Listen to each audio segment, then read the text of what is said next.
what's happening, fellers?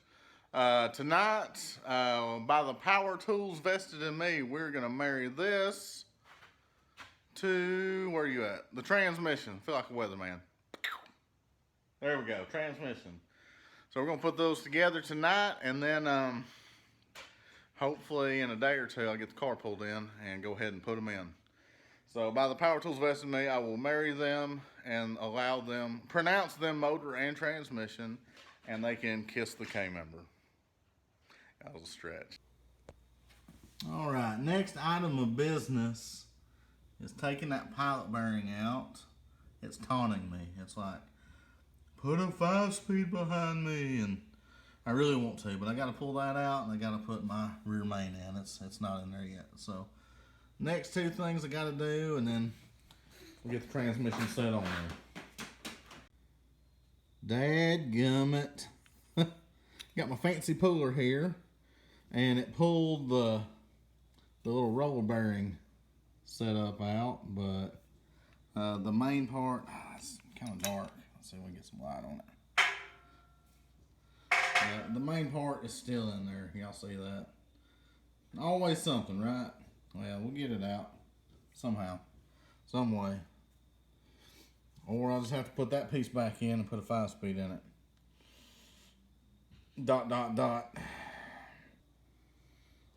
Alright guys, well, I got lucky. There's a little spot inside the outer part that the teeth could grab in, so I hooked it, and then I slowly pulled some tension on it, and once I got tension on it, I used a screwdriver and kind of walked around it and kind of feel it free up. So I went kind of slow, and then with the screwdriver just kind of worked on it and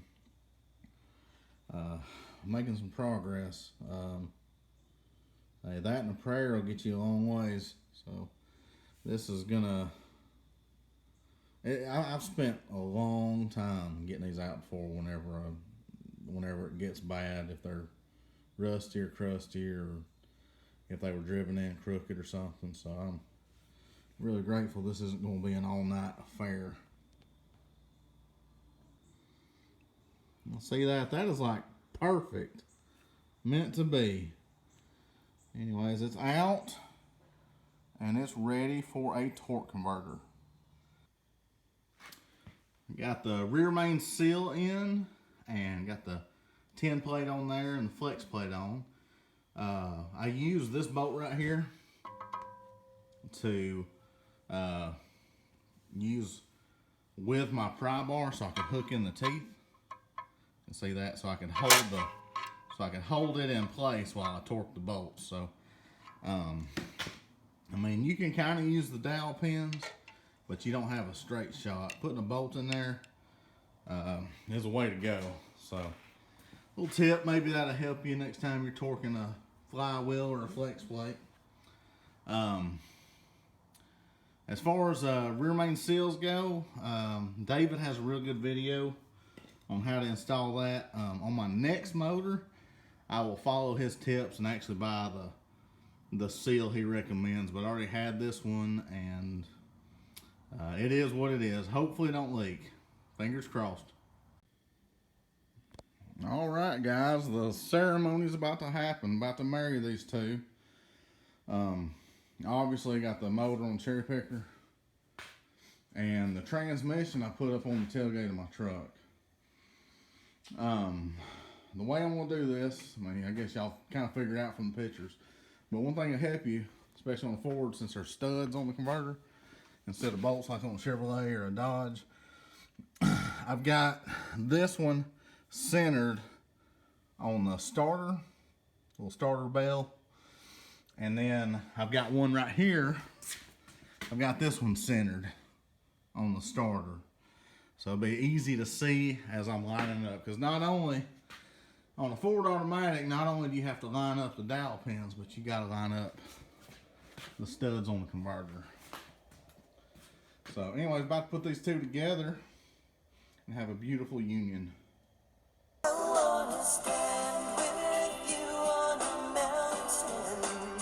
What a cute couple. OMG. Alright guys, they're together. I think I'm going to call it a night. Now I got these together and get the car pulled in and slip it on in there. I'm really excited, man, to make it this far. Maybe I'll see my car out there. No, it's too dark. Looks like a gasser, man. The car's sitting sky high in the front end. Oh, that's real grainy looking. Hold on a second. Still grainy. Okay. Well, anyways, the car's sitting out in the yard. It looks like a gasser. And I put all the parts in the car. So it's kind of scary looking because it looks like a roller. It looks like something you find on Craigslist or Marketplace. And anyways, I don't want to sell it, but it does look a little hopeless out there. But anyways, with this motor transmission put together, it's going to be going in soon. So thumbs up. I'm calling it a night. I'm stinky and dirty and tired. I'm about to go take a shower and sit on the couch for a bit. This is a beautiful sight. The car's been sitting in the yard far too long. But we got it in here. We got it jacked up. We got the motor right in front of it, so y'all know what's about to happen. Just show you, something might help you. I'm putting the motor and transmission in together. If you notice, the front end is a lot lower than the back end. We got the back end sky high, and the reason for that is so we can get up over the core support, and then it also makes the transmission tunnel a little bit higher than if you just had it jacked up regular. So that way the transmission can just slip back in there. So we're gonna go ahead and get started. I wanted to share with y'all just a couple of tips or tricks. Something might help you. So I'll show you the motor here in just a second. But the motor and transmission's in, and as heavy as it was, I didn't want to use the last hole here on the boom. So on here it's actually labeled. The furthest one out where the boom is the longest away. Let's see, longest away. It's rated at 1,000, and then each one goes up 1,000 from that point. So I was like, you know what? As heavy as this is, I want to put it on 2,000, and that also takes a little bit of weight off the casters. The casters, probably like yours, they work really good until you put weight on them, and then they don't work that great. So anyways, by doing that, I took a little bit of weight off the casters, made it a little better maneuverable and a little more stable. I have picked up stuff before and had to stand on the back here. Let's see if we can get a good angle. Had to stand here on the back of the cherry picker to keep it from rearing up and over. Now, we did run into a problem with that. So, with it in the 2,000 slot, or the second hole in, actually, let me just spin y'all around. So, with me using this spot instead of this one, it did create a problem. When we're getting the motor in and like pushing it back to catch the motor mounts, the cherry picker right here where the jack is was all the way up against my bumper cover. If you had a nice car with nice paint, that would be a problem. Even if you had a rough car but with a real nice bumper cover, that would be a problem. So when we put a motor in Brian's car, I'm actually going to split the difference. I'm going to drill a hole right here, and that'll give us just enough to get the motor in and not mess up his bumper cover. Also, another thing, I've got a leaf blower out right there. Well, these casters being so small and so much weight being on them, if there's any dirt or little rocks or just anything in the floor, those wheels will hang up on them. So I used the leaf blower in here and blew it out real good, just to make my life easier. All right, I know this is probably kind of boring, but this, I've learned some tips and tricks myself over the years, and I've had some older and wiser friends share with me. So let me show y'all. So when you, sorry about the fingers, dang it. when y'all are trying to maneuver your cherry picker, you got all the weight of the motor, possibly even the transmission on there. I like to use a pry bar to move the front end over. You know, if you go up there and push on the boom, especially if the boom is sky high, it's kind of scary and kind of tippy. I've actually tipped the engine stand over before. You know, I'm not proud to admit that. Another thing you can do, I don't love doing it, but to get the wheels just right, especially if there's a ton of weight on there, take you a hammer and give those casters an alignment, however you need them turned, so it just make your life easier. That way you can shoot that gap and lay that motor in there. That looks good. That looks real good. Man, I'm tickled to death. That thing went in so good. The back of the car is about a foot off the ground, and the front end is low. So we're able to get the legs of the cherry picker just barely under the bumper and slip it in. The tilt on that I used is, man, I don't know how anybody works without them. I paid like $30 for that at a car show, and it was well worth the money. So anyways, there it is. It's looking good. It's in, you know, now for all the little nitpicky stuff. We'll get it going soon.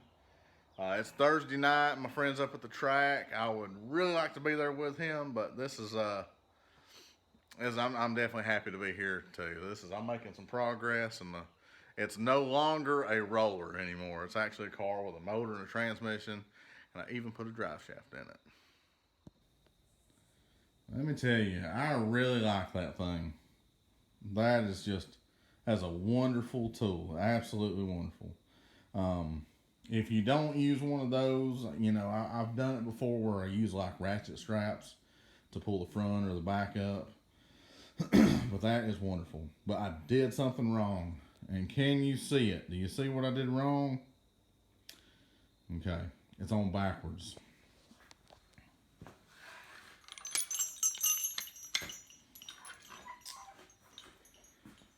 When the boom is tilted, when it's like jacked up and it's tilted like that, that handle right there will actually hit the boom, and that's what happened to us. It started hitting that, and I couldn't adjust the tilt, so that was a big goof on my part. But anyway, I've never done that before, but first time for everything, right? What's up, y'all? I'm in the garage right now working on the 88. You see, well, I guess you already know, the motor's in it. And I'm buttoning some things up, and I'm about ready to put some oil in it and put a primer in there and spin it up and get oil pressure. Before I do that, I want to show y'all something. My brother Brian in high school, he had an 88 T-Top GT, and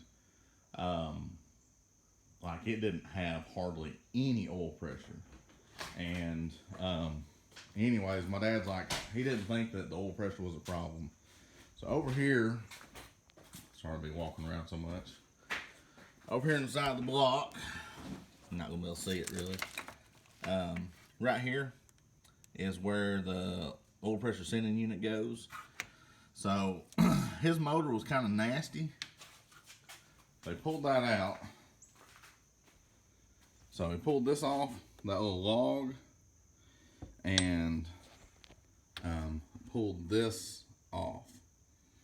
And they held a rag down there by the block, and they cranked it over. And while they were cranking it over, it puked out a huge plug of sludge. Sorry. Tongue twister. Anyways, you know, puked it out. They put everything back together, and the car had oil pressure. So maybe that's something you check if your car's got low oil pressure. You know, if it's sludged up, that little sending unit right there is not going to get the message. But anyway, just something to check. You know, before you go rebuilding the motor, that's a few minutes of your time.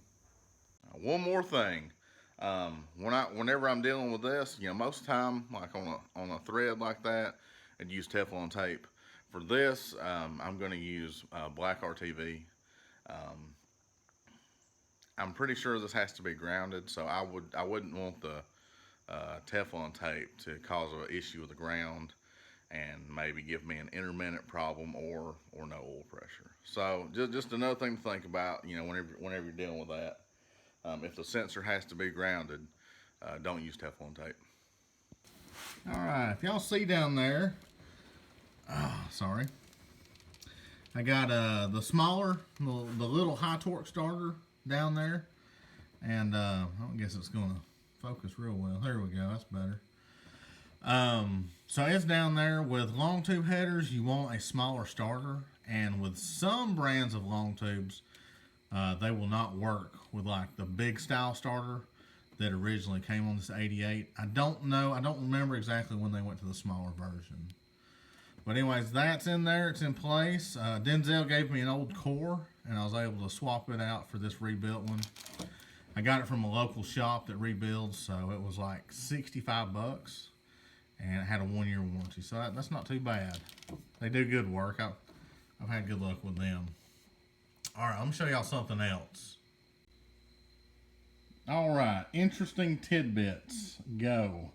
Yeah, I know they're stock shorty headers, but these are SN95, and they actually look better than the stock Fox headers. Another little interesting thing is that the collector is bigger.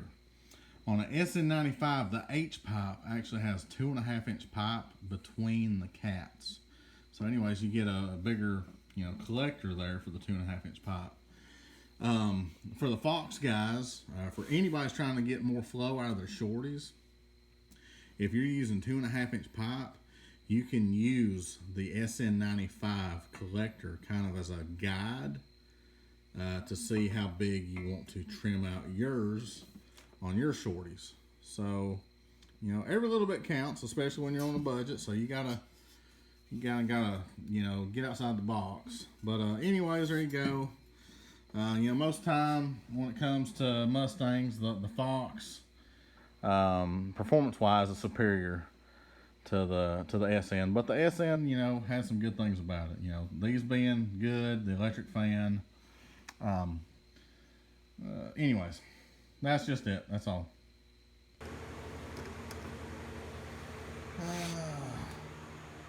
Welcome to the mess. Welcome to my mess.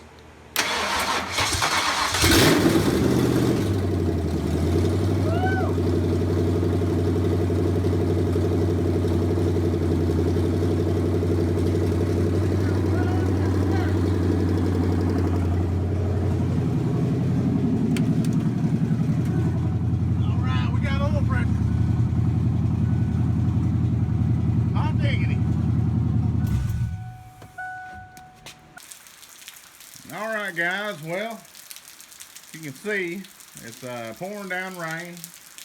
Soccer got canceled today, so we're going to put in a little more wrench time on the 88. Looks like a mess.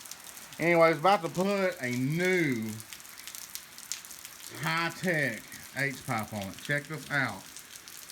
This is the quadruple echo chamber H-pipe.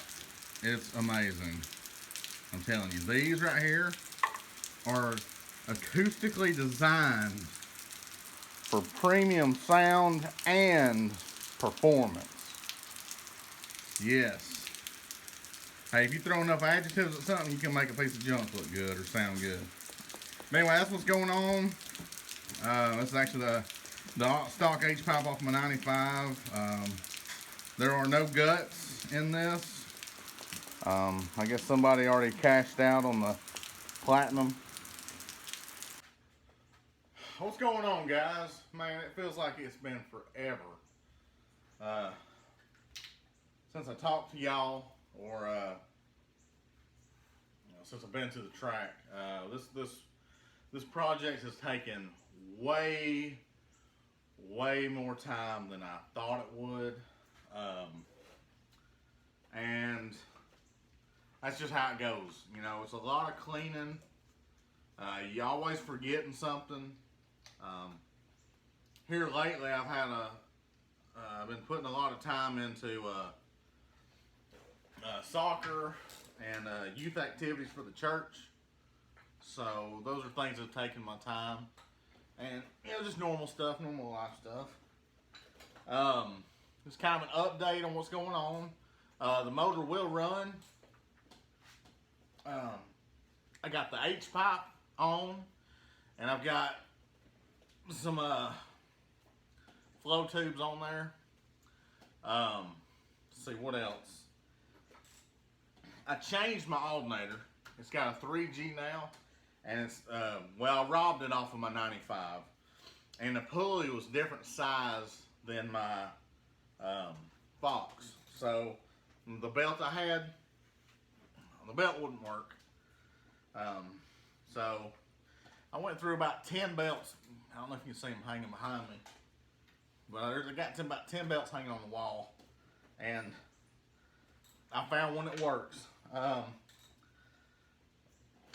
But it's like the oldest one over there. It's rough looking, so it should be good enough to crank it and get some water in it. Probably drive it to work, but I don't think it'll be good enough to race. It is crusty. It looks like it came over on the arc. But let's see what else is going on. I've got to wire up my electric fan. I do have to run a wire to the alternator. It's a 3G one wire. Yeah, it's been time consuming. More time than I expected, and just a lot of little roadblocks along the way, which is just part of the game. But anyways, we're making progress. This car should leave the garage today under its own power. Unfortunately, it's pouring down rain, so I won't have a chance to really enjoy it as if the roads were dry and I go out and mess around a little bit. But anyway, I need to kind of go easy on it anyways, so I can get it broke in first. But yeah, that's that update.